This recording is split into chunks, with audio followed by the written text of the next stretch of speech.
Good morning, everybody. Happy Sunday. Let's do a little breathing, smudging, clearing out what's not serving our highest purpose right now, creating the space to invite the new in. Bonnie did a great job of opening our circle. So now I just want to call in our guides, our ancestors, our guardians of the four directions. Invite them in, invite your own in, that they may help guide us to where we need to be to serve our highest purpose, to be in our highest vibration, and to let go of all those things that strap us down right now. So we invite them in, we welcome their wisdom, and with deep, deep gratitude, we thank you for your presence here in our circle. So, Sunday gathering, what a wonderful time to just come together and take a break and open ourselves up to some new thoughts, some new ideas, or rather, it may not be new. It may just be that we're tapping in to that which we've forgotten. So today we're going to be talking about sacred partnerships. It's the last of our series of 4. We have been doing different types of love. And so we opened ourselves up to friendship and what those relationships are in a sacred way. We opened ourselves up to family relationships in a sacred way. Last week, my teacher and mentor, Dr. Goodall, walked us through a beautiful teaching about agape love, love of the divine, how to embrace that, and then what we share with humankind. And today, for the last piece of this, we're going to explore sacred relationships, sacred partnerships. We could put a lot of different words in there. So let the word come to you that holds the most potent energy for you, whether that may be marriage, partnership, union, but that sacred piece is important in whatever that relationship looks like, if you have that relationship right now. And if you don't right now, that's okay. We'll get to that for a little bit too. You can still take all of this in and let it reside in your heart, because if you're not holding the space for yourself, we're still always holding this space in a sacred way for the others around us, the others on the call now, the others that will be joining us later, and throughout space and time in this video. And so we want to just kind of reside there and hold that space for everybody. Now, when it comes to love, I've personally, I did some reflection on this. I've been a seeker of love. I've been single. I've been searching for it. I've not been searching for it. I've dated and been married to, divorced, all sorts of karmic contracts out there. And I've been very blessed and fortunate enough to be thriving in a sacred relationship now. And that's my heart partnership that I do consider, a lifetime partner. And I've counseled people for a long time about relationships for well over, a decade now. And I'm still just so humbled by the mystery of it all. It's never what you think it's going to be. It always looks different. It always gives you so much more than you're going to expect from it. Sometimes that feels really good, and sometimes it really doesn't, depending on where you are in your evolution through relationships, what that exploration looks for you in life right now. And sometimes I'm out of my depth. And that's when I get to push outside my boundaries and learn more. So today, I think I want to explore this topic, and that's all I'm doing. I'm exploring the topic. I'm exploring thoughts.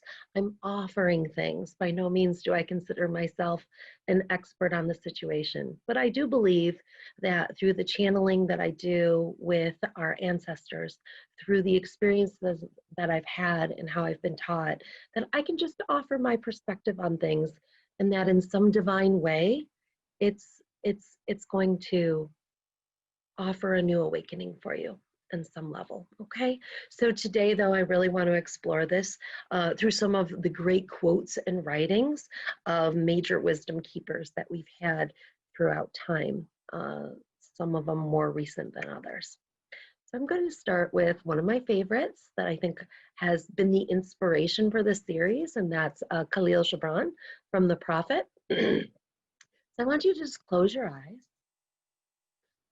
settle into your breath. I want you to focus on your heart. I want you to listen with your heart. Allow the energy of this writing to really enter in your heart space. You'll hear it with your ears. Your mind will process it. But let's really consciously open our hearts and hear this with your heart. And what of marriage, Master? He answered, saying, you were born together, and together you shall be forevermore. You shall be together when white wings of death scatter your days, and you shall be together even in the silent memory of God. But let there be spaces in your togetherness, and let the winds of the heavens dance between you. Love one another, but make not a bond of love. Let it rather be a moving sea between the shores of your souls. Fill each other's cup, but drink not from one cup. Give one another of your bread, but eat not from the same loaf. Sing and dance together and be joyous, but let each one of you be alone. Even as the strings of a lute are alone, though they quiver with the same music. Give your hearts, but not into each other's keeping, for only the hand of life can contain your hearts. And stand together, yet not too near together, for the pillars of the temple stand apart, and the oak tree and the cypress grow not in each other's shadow. Whew. That just always makes my heart sing. Brings me right back to where I need to be when my human ego's gotten all these scattered thoughts and I'm, kind of spinning on different things. And this just, whoom, yes, this is it. This is it. So I love this part. Love one another, but make not a bond of love. Let it rather be a moving sea between the shores of your souls. So that sea, that ocean, this ocean between us, it's not an ocean that separates us. It's an ocean that joins our shores. It's organic, it's moving, it's nurturing. There's space for grace and love to exist. And it's not about broadening or spreading when we're talking about this kind of relationship. It's about deepening. And think of how the ocean just has its depths. It's already vast. It's already spread. We don't have to do anything to it to have that happen. It's about the depth. It's about allowing the depth and sinking into that. So I love that ocean between our shores. And with an ocean, there's such vulnerability. There's such vulnerability in a vast ocean that's exposed to all weather, responds to weather too. So it allows the response. It allows the waves to get big with the winds and the storms. It allows the calming and the peacefulness. It allows sun, it allows clouds, it allows the sky to be the sky, and allows all movement within it. So that ocean between our shores is our love that we share. I just, it can shift, it can move, it can meet us where we are on our shore. It can pull away and it can come back, and we can trust that. And it's connected to all the elements and connected to the moon and nature. And our love is that. It is a reflection of that. It also has boundaries, where it comes up to the shore. It has boundaries, and boundaries are important. I've been reading a lot of reflections lately on Ruth Bader Ginsburg for obvious reasons. And one of the things that I just loved, because, most of the stuff that you read, especially her type of quotes, et cetera, have everything to do with, her work, her professional life, which was magnificent. But when you look into the love story of she and her husbands, it's a beautiful love story. And they had boundaries. And one of the funniest things, I kind of had to giggle at was her talking about when they got together. It was like, hey, we know where our boundaries are. Uh, he was never going to give her advice about law, and she could never give him advice about cooking because she wasn't a good cook. So it's also important to have those boundaries, those shores, that we know where one stops and one begins. And we kind of know our areas. Without boundaries, that's where we can get into unhealthy habits. Another great quote here. Let's see here, kind of blow it up a little bit. Happy is the moment when we sit together with two forms, two faces, yet one soul, you and I. And that's a quote from Rumi. Oh, love Rumi.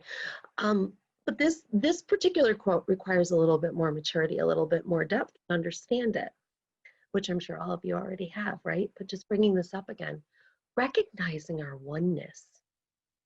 So some would say, well, that seems like it's in, contradiction with Gibran's writing.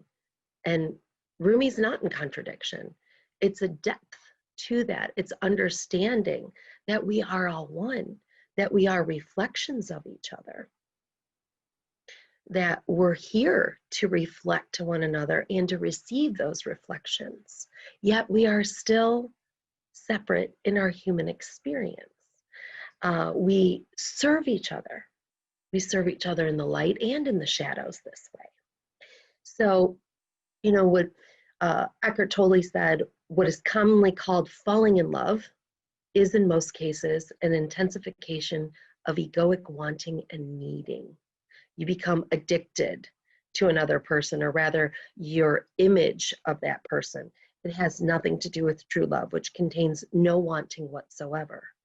So this idea of egoic love is kind of the old paradigm, or maybe we would say the less mature paradigm, the not as evolved paradigm.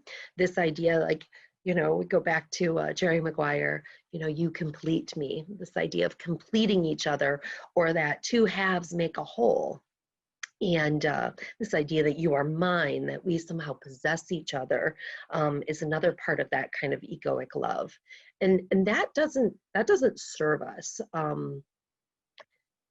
That's a lot of the karmic contractual stuff we're working through. So what comes to mind is this idea that we have, over 50% of marriages, if that's still the statistic, I don't know, but, a lot of marriage doesn't work out. We have a lot of higher divorce rate than we've ever had in history.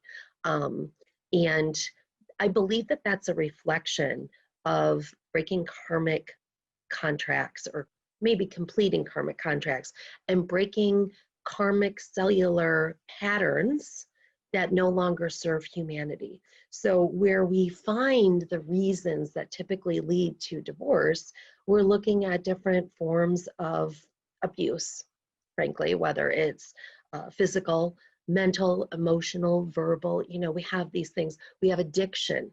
Addiction can have a really soft place in a marriage to heal, or it can be something that tears it apart. And when we used to have relationships that people would just kind of stick it out, now we're saying, no, that's not okay.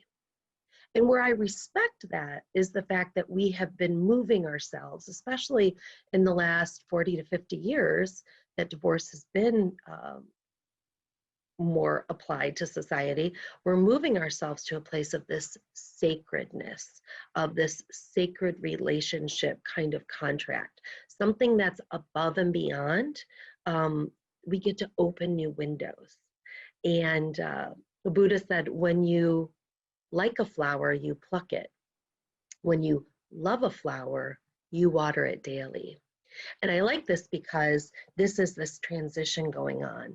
You know, the egoic love, plucking the flower, seeing something you like, taking it for your own, or somehow possessing it, or, you know, getting to this half and half point, you know, this we become one by being two halves.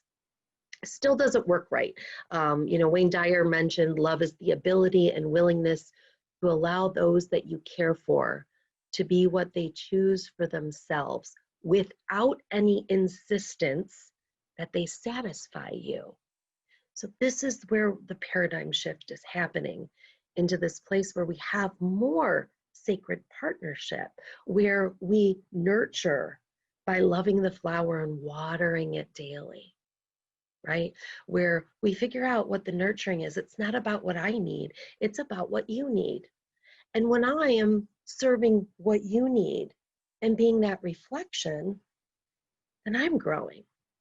And that's kind of the mystery in it all.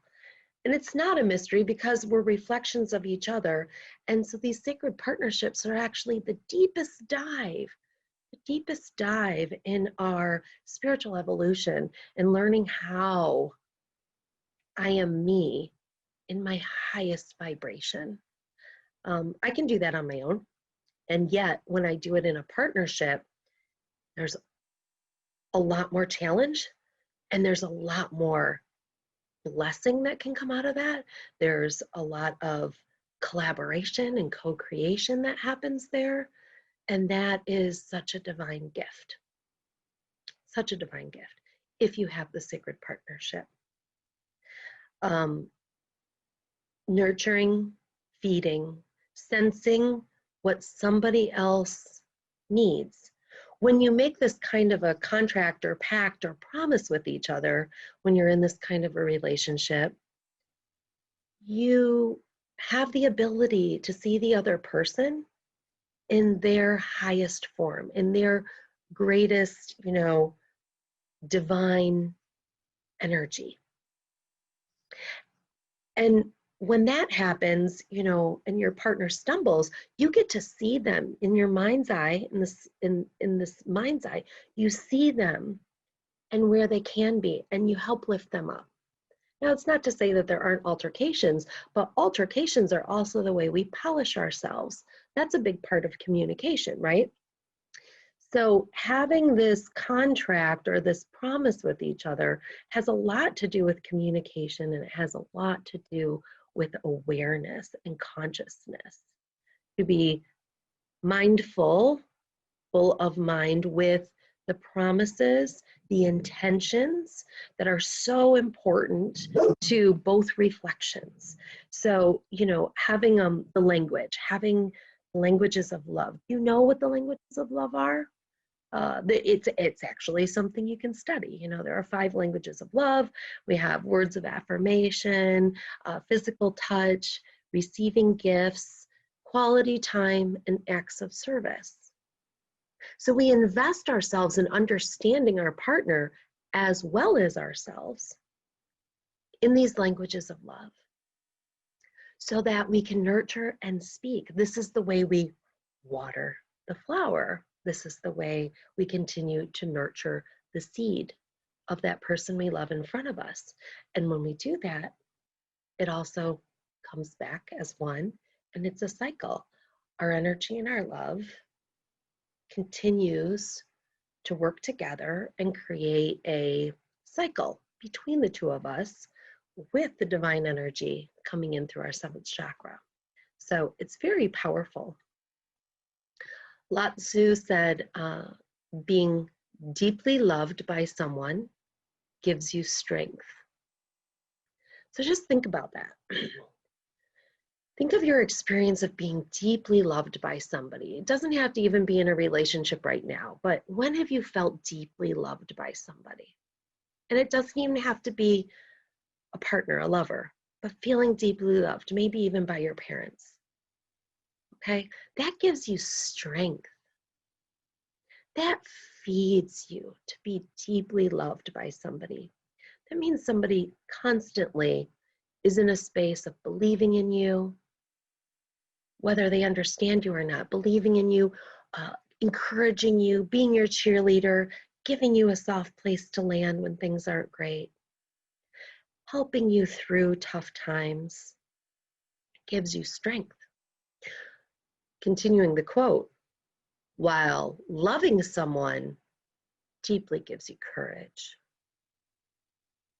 So receiving it gives us strength. Giving it back takes courage. It's the vulnerability factor. It's the not knowing what the weather's going to be every day. It's recognizing that in order to create an intimate space with somebody that is a sacred relationship, you have to open your heart. You have to become vulnerable. You have to be willing to go into the shadows. It takes courage. It takes commitment. It takes trust, faith, kind of trust and faith together, right? It takes respect. But none of that can happen without the courage to step into it. So giving and receiving equally, it blesses us. It gives us the opportunity to grow. It creates this fertile soil for us that we keep rising our strength, rising our courage, and all these other beautiful things come from that. You know, we've all suffered trauma. We've all suffered trauma. We have our journeys, our stories. We all have healing to do. We all have scars.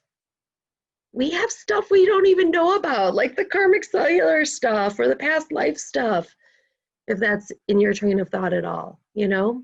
Whether we've inherited it or we've earned it or it's ours from this lifetime, okay?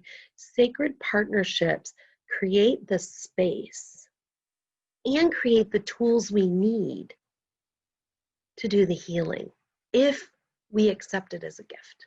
But we need that courage to accept it. And then we just reap the benefits. It's not easy. It's not, you know, a cakewalk. And yet it is. And yet it is.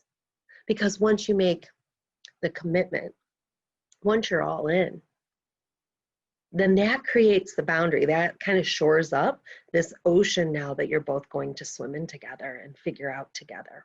And that gives you the canvas with the commitment to dive deeper, you know, to just dive deeper. So here's the thing, sacred partnership, the way we're talking about it, it's about the evolution of souls, okay?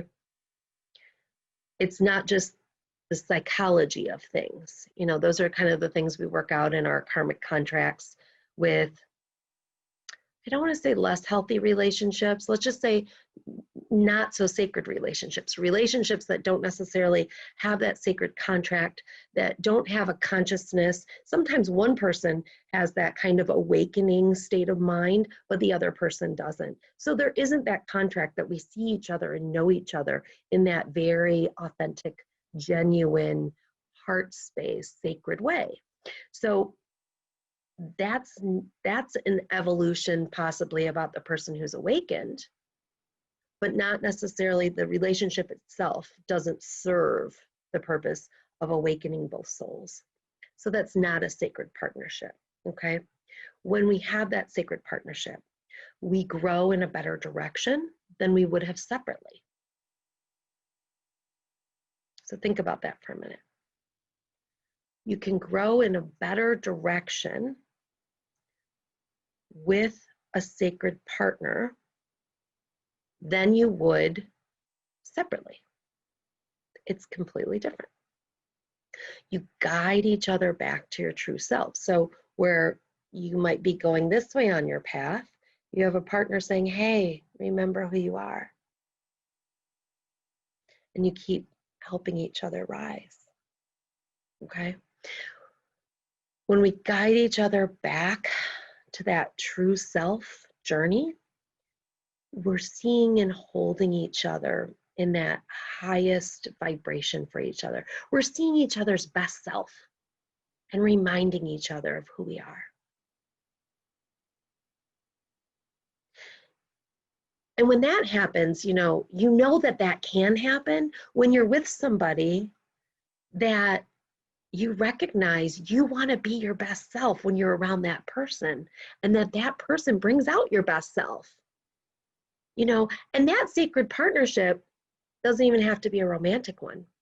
But when you have people in your life that really inspire the best part of you, it's sacred. That is sacred. It's something that challenges you to grow, challenges you to be your best self.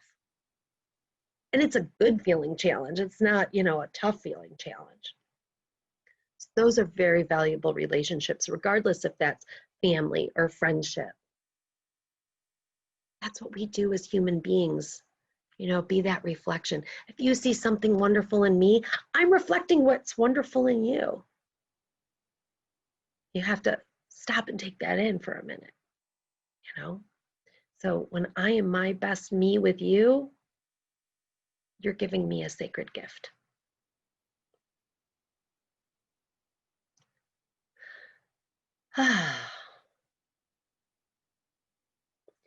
When you have that sacred gift, when you have that space,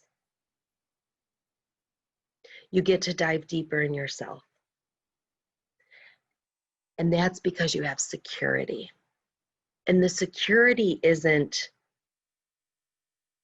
really not necessarily in the promises. Most of us have had promises broken to us on some level. That's not really the key to all this. The security comes actually because you give it to yourself. You give it to yourself when you recognize that you're okay regardless. When you're in that healthy place, that this person isn't going to carry you, but they're going to hold your hand. They're not here to take care of you. They're here to help you get back up when you fall, but you still have to walk your own path. You inspire me to be my best version of myself with spiritual awareness. My security comes because I have a sacred place to explore myself that we both get to honor. Marianne Williamson said, in the holy relationship, it's understood that we all have unhealed places, and that healing is the purpose of being with another person. We don't hide our weaknesses, but rather we understand that the relationship is a context for healing through mutual forgiveness. Mutual forgiveness. We get past all this idea of expectations of each other. It doesn't serve a good purpose. I expect you to be you. I wish you to be the brightest, most beautiful version of you that you can be. And whenever you falter, I forgive that because I trust your heart. I know you. I know this ocean between us. I know you're just waiting to rise again. And this is a place where you stumble to learn something new about yourself. So in all of this, so far we're talking about sacred partnership, and this could really be any type of partnership.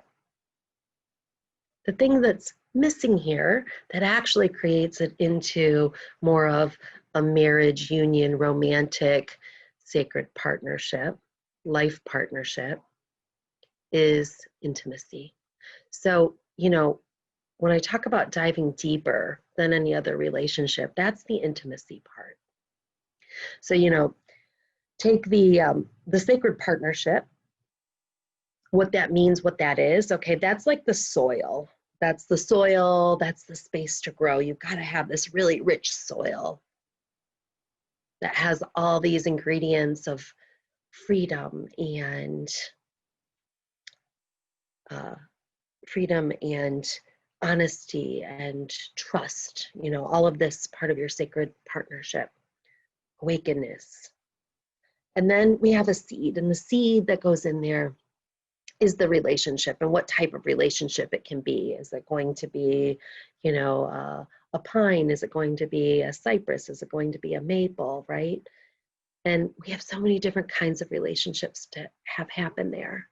But when it becomes something that roots deep and really explores intimacy, plus the mystery of what any relationship can turn into, right? There's the mystery part. That seed and how we nurture it determines, the type of tree it is, the type of relationship it is. So as we nurture that, it creates the branching, how we branch as a relationship, whether or not we bear fruit, whether or not we root deep enough. And this is how relationships sometimes come to an end and we move on and start a new one. So when you have a seed that you've nurtured and you've really spread those roots deeply, you've done the deep dive, and you've explored this vulnerability through intimacy, that's what makes it a sacred relationship that we're talking about. It really requires true heart space intimacy and an availability to go into your vulnerability, an agreement for that. And then when that happens, when you actually, burst open and you grow for years and years and years, it's co-creative, it's collaborative. So we have all this, we have the gift in these relationships to be able to learn about ourselves, heal ourselves. We've been talking about that, ourselves. And we have the gift of being able to help the person we love, reflect to them, help them grow, be there to support them, okay? And the ultimate piece is when we get to spiral together and collaborate, co-create creation, just like the creator, source, God, whatever you want to say, but manifesting that in this life right here in our human form, together with another person. And I'm not just talking about sex, I'm talking about life together. There's nobody you're going to spend more time with than your partner. What are you doing with your time together? Sometimes we go deep, sit with each other and talk and work on the roots. And then we get to decide, where are we taking this? Where do we want the branches to be? How are we going to create? What fruit are we going to put on the tree? And you get to do that with a partner. Sacred. That is literally manifesting the divine inside of you with somebody else. So do you need to have God involved in that? Does God need to be a part of a sacred relationship? Well, let's say God, Great Spirit, Source, Universe. Yes, yes, yes, yes. Because God is the love. Go back to Dr. Goodall's talk last week. God is the love. Source is the ocean. Great Spirit is there in everything, or we wouldn't be able to do the deep dive. And so you have to at this point embrace the idea, at least contemplate the idea that we are inside of us divine energy, that we are connected because we are filled with love. And that's the equation. It's the love we give, it's the love we receive, it's the love we reflect, the love we cultivate, the love that carries us, the love that lifts us, the love that mystifies us. It's the love that blows our mind, the orgasmic love. God is that ocean between us, and that washes through us. It's in us. It's in us. So that deep intimacy is the highest vibration that we can experience, that gets us the closest to what that divine energy is. Call it God, call it Great Spirit, Source, whatever you want to call it. The closest we get to that is that orgasmic feeling of co-creating. And so this is us experiencing ourselves in the purest form with somebody else, experiencing our own divinity. So these rings are not about bondage. They're not about marking somebody, or it's not about this outward message of, oh, I'm taken. That would mean that somebody has me. It's actually about the never-ending love. It's the never-ending love and space that we nurture each other with. It's a reminder that we're one. It's the medicine wheel. It's the mandala. It's the place of healing. It's making a commitment to that place of healing. It's a symbol of really the most sacred space that we can create in our lives with another human being without any obligation. We choose it. If you don't actually have this in your life right now, then right now your higher purpose is being better served without it for right now. Okay? And I invite you to ask yourself if that perfect match walked into your life today. Whatever it is you imagine that to be, are you ready for it? I had to ask myself that question several years ago. And, I was kind of waiting for it, wondering, and then I stopped seeking. And then I asked myself that question because a really intelligent, wise person posed the question to me. Am I ready? If that partner of mine walked in the door right now with everything I imagine them to be, am I ready for that? And the answer was hell no. I didn't feel worthy of it. I didn't feel like I would be able to receive it. I didn't feel ready for it. And that was a beautiful place to be because it helped me understand what I need. It revealed in my shadows who I wasn't yet that I wanted to become. And in the end, you end up learning you're already all that, but you kind of got to change the programming. So that's an important question to ask. Are you ready? If not, explore that, right? And if yes, if you can sit there and say, yes, I'm ready, great. Do you have this relationship already with yourself? What may be in your shadows that could be preventing you from getting this that you're unaware of?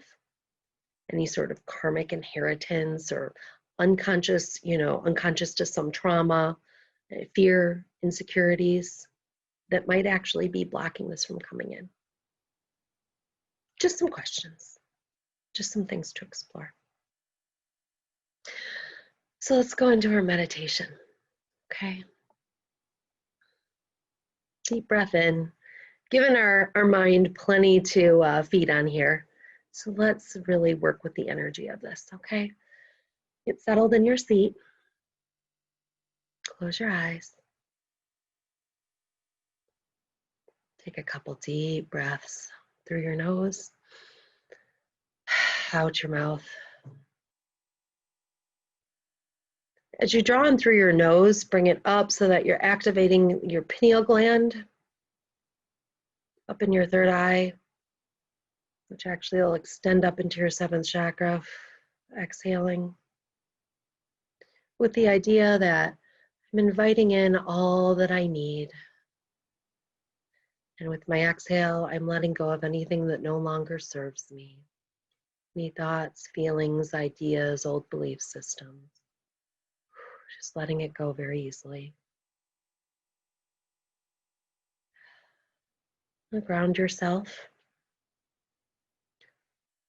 Ground yourself through your feet. Let your roots down into Mother Earth. We've been doing this for a while. You're probably a little better at doing it faster now. And as you inhale, connect with your seventh chakra, consciously recognizing that you're connected to all of the universal love, all of the divine energy, the divine heartbeat that we all create together. And that this is enhanced in this circle that we're joining together in right now. Okay, settle into your breath and open your heart space. Just with your conscious awakening, open your heart and feel, just feel where it's at. Feel the vibration there. You can physically feel your heartbeat. Go to that energetic level. Feel when you take a deep breath, do you have restriction in the heart? Or does it expand as open as it can be with your breath? So feel for any barriers, any shadows. Feel for the muck. When I say muck, I'm talking about where boundaries should be that aren't. Where do you bleed in? Where does it hurt? Because you're mixed in with people without healthy boundaries. Feel that. Just acknowledge it. It's nothing you have to feel badly about, but just notice if it's there. Okay. And now with your breath through your seventh chakra, fill yourself with that golden light of divine grace. Just breathe it in and let it fill you. Visualize that getting into every cell of your body. Now I want you to visualize your beloved. Or maybe it's your beloved in a distance if they've passed, or if you're no longer together. You can also visualize yourself, your higher self, your future self, or whatever self needs the love right now. You can also just put the divine in front of you, okay? Feel the separateness and feel the connection. Feel how there is separateness and we are connected. That connection, that ocean between us. Allow your own divine grace and love to infuse with that ocean, reaching all the way to their shore.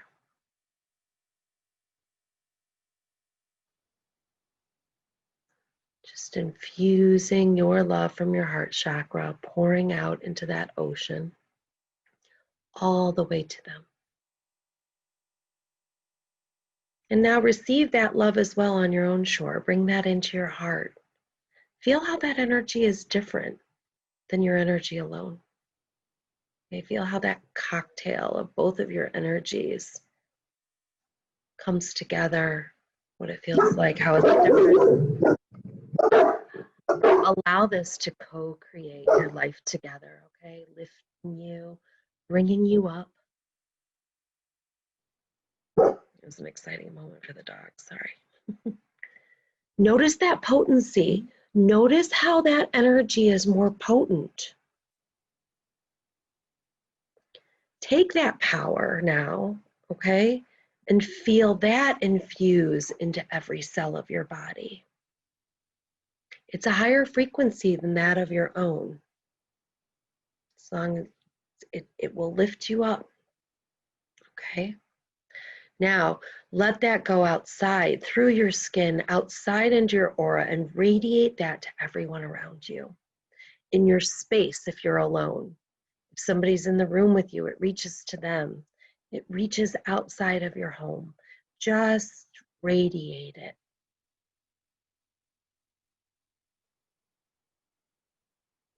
Feel that divine energy entering into your chakra, your crown chakra. Letting that divine love overflow from your heart chakra and just bathe in this ocean. Feel it, how it cleanses you and nurtures you. Just letting it overflow.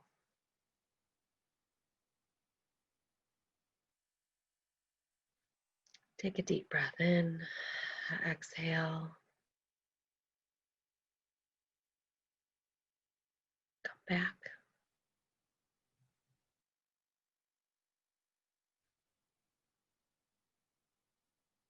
Now feel how you are sitting in your chair. Feel the vibration in your body, how you may see, how you may be looking in the room different. Do things look different? Do they feel different? And pay attention when you do that kind of mindfulness. And I am saying mindfulness because we're filling our mind and our heart and everything else with the thoughts that support this kind of work. Okay, so when you're thinking of these things and you're connected to it, notice, do things taste different? Do they smell different? Do they look different? Because when we actually channel this energy and we get really good at cycling energy between us and the person who we're co-creating with or collaborating with, everything does become more enhanced if you're sensitive to it. So just breathe that in. And if you want to, close your eyes and feel it while Lori and John help us stay in tune with that feeling right now. What a sacred, wonderful gift John and Lori are. That is just, you guys just lift me up. I love it. Thank you so much for always blessing us with your beautiful voice and your beautiful talents. All right, let's have a blessing before we go. This is an adaptation on a traditional Sufi blessing. I thought I would pull that in today.